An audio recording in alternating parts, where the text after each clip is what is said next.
የሚያነጻን መድኃኔዓለም ነው። የምንነጻው ደግሞ ማረን ብለን ንስሐ ገብተን ስጋውን ደግሞ ስንቀበል ነው።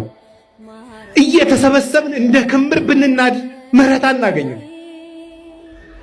ደሙን አፍሷል፣ ስጋውን ቆርሷል፣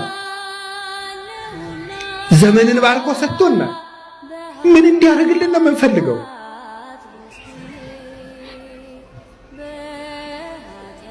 እንኳንስ እናንተ እኔም ቢሆን እዚህ መቆም ደስ የሚያሰኘኝ አይደለም።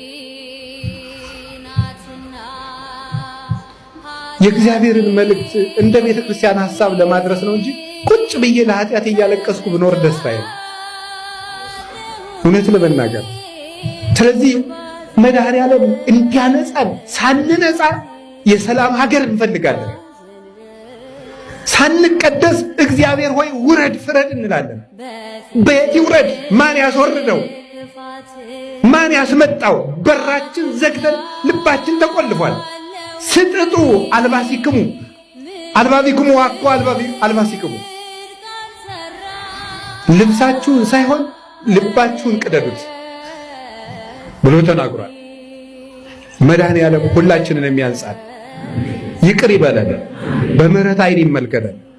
እንግዲህ ዘመዶች ዝናቡ የሰፈሩን ቆሻሻ ሁሉ ሲያጸዳ እኛ ከነ ቆሻሻችን መስከረም እንዳይጠባ ሁላችንም ንስሐ እንግባ። እውነቴን እነግራችሁ ከላይ እስከታች ሁላችንም ንስሐ እንግባ።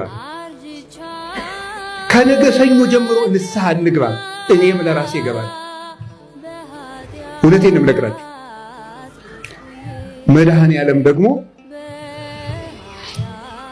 አንጽቶ የማይደፈርስ ውሃ ነው። ከአንድ ኩሬ 10 ሰው ቢታጠብበት ይደፈርሳል። መድኃኔዓለም ግን ዓለም ሁሉ ቢታጠብበት የማይደፈርሰው ውሃ፣ ንጹሕ ውሃ እሱ ነው። የማይጸየፈን ውሃ፣ የማይከለከል ውሃ፣ ነፍስን የሚያነጻው ውሃ፣ ልብን የሚቀድሰው ውሃ፣ ቆሻሾቹን አንጽቶ ብርሃን የሚያለብሰው ውሃ ያ ክርስቶስ ነው።